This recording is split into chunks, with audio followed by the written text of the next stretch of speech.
Good evening, ladies and gents. My name is Sir Peter Fahy, the Chief Constable of Greater Manchester Police. I want to say that we take no satisfaction from today's result. We just feel a huge sense of loss for our two departed colleagues, Fiona Bone and Nicola Hughes. They were not unusual as police officers. They had huge levels of dedication, commitment and patience. But they were members of the Greater Manchester Police family. And we still feel a huge sense of grief and loss at their brutal murder. I have no feelings for Dale Cregan and what he's done. I'm pleased that he'll be locked up for the rest of his life. The Home Secretary has given a guarantee on that. And I expect other future Home Secretaries to honour that guarantee. What this case has shown, though, is the impact of organised crime and organised crime groups in our country. The police service has been successful in reducing crime, in taking guns off the street, in reducing the numbers of murders. But we can't be naive that there are organised groups out there, like the ones involved in this case, who affect us all by the way that they create the market for stolen goods, the way that they deal drugs, the way they spread a web of fear and intimidation, as we saw in this case. Cregan and his ilk are not particularly clever. They gain their position just because they are prepared to use extremes of violence, as Cregan was in this case. And they then get their reputation and are able to spread fear through that extreme use of violence. And we are absolutely determined to continue to fight against these people and these groups. We have made over 300 arrests in our investigation into this form of organised crime involved in this case. We continue to seize drugs and large amounts of money. And it is worrying that we still continue to seize military-style weapons. These people make no contribution to society whatsoever. And if everybody adopted their values, we'd all still be living in caves.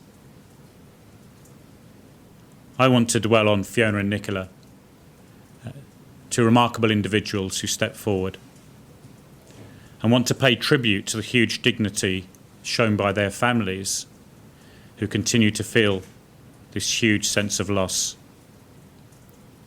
Just in an hour's time at our training centre, 28 new colleagues will be sworn in as special constables. And it's that example which should give us all hope that we continue to maintain this fight against criminality. And despite the risks, there are people out there who step forward to take on all that is involved in being a police officer. As police officers, we are accountable. It is right that you, the press and society, holds us to account when there is wrongdoing. But I hope this case and the example of Fiona and Nicola just reminds us all of the remarkable job that police officers do. Because despite what was a most brutal execution of those two officers, what amazed me was the way that officers here in Greater Manchester, and indeed across the country, still immediately continue to go out there routinely unarmed, serving the public, accepting all the risks and threats. And I know that the families of those 28 officers sworn in tonight will probably in the back of their minds have the same sense of trepidation, but also mixed with pride that Fiona and Nicola's families had when they stepped forward to be police officers. But we all have been hugely uplifted by the tremendous public support that we've seen from across the country. The way that so many people wrote and donated money, and so many people here in Greater Manchester stood with us in Deansgate on the days of Fiona and Nicola's funerals. These were two remarkable officers.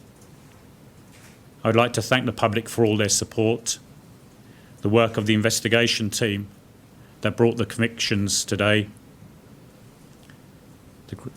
the great support that we've had from police forces around the country and around the world, and the work of the Crown Prosecution Service and the jurors. But the best tribute that we can pay to Fiona and Nicola is our continued determination to serve the public, to maintain the traditions of being routinely armed, which is the cornerstone of the British Police Service, and in particular our determination to fight organised crime and the sort of people that will use these sorts of extremes of violence.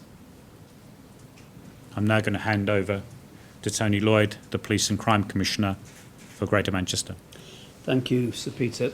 A long dark shadow has hung over the Greater Manchester communities since the deaths of Fiona and Nicola. That long dark shadow, I know, doesn't go away for the families, the friends of all those who were killed by Dale Cregan. And I want also to join with the Chief Constable in letting my own sorrow, my own sympathy to all those concerned be known, because I do that actually on behalf of everybody across Greater Manchester.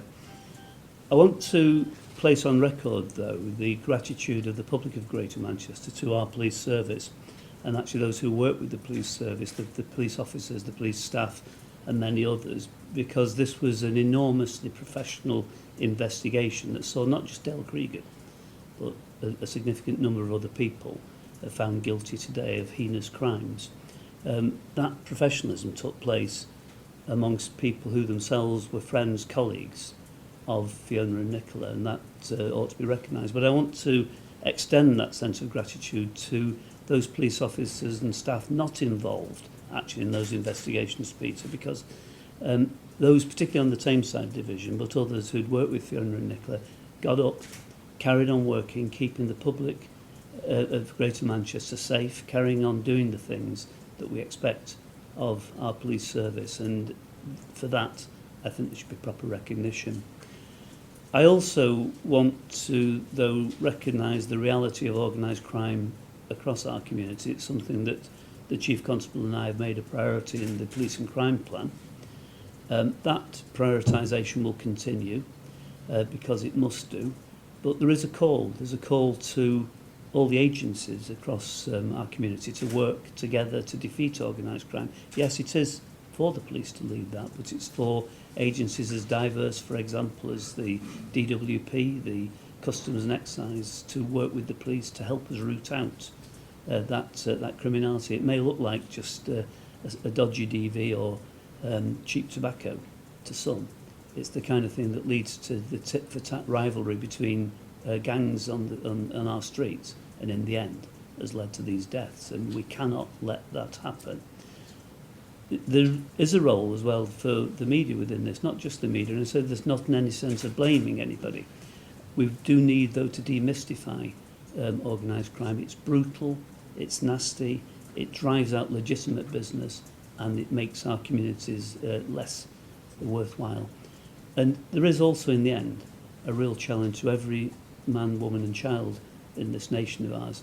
The one thing that every one of us owes to Fiona and Nicola is that we cannot have the wall of silence when it comes to organised crime. They deserve our support. The police deserve our support, and I think every one of us will want to reflect on that today.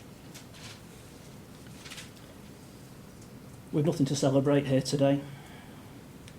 Our thoughts are very much with the families and friends of PCs Nicola Hughes and Fiona Bone, as indeed they have been since the horrific events of the 18th of September of last year. Dale Cregan has quite rightly been sentenced to spend the rest of his life behind bars. However, no sentence, however long, can properly reflect the revulsion that society has for this man, and I use that term loosely, and what he did. Police officers are often seen commenting in the media after trials relating to despicable acts of evil And we do so with a certain degree of controlled emotion and professionalism. Today I'm not going to allow myself that controlled emotion. I'm going to say exactly what I think and what I believe every decent person watching this thinks. Dale Cregan is an abomination upon society and has forfeited the right to walk the streets with decent human beings for the rest of his life. I have no problem whatsoever with the thought of him spending many years staring through one eye at a locked cell door, wondering what life's like on the other side, and wondering what he's missing.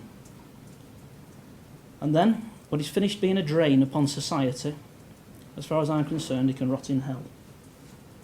And if anyone thinks that's harsh, they're just going to have to live with it. Cregan thought he was a big man. He wanted to be a hero. He has singularly failed in that objective. He leaves no useful mark upon Greater Manchester whatsoever, and it won't take long for him to be completely forgotten within the prison service. Contrast that with what Nicola and Fiona leave behind. Their legacy is one of decency, humanity, compassion and public service. They will forever be remembered in the history of Greater Manchester Police and the history of Greater Manchester. God bless them, and may they now rest in peace.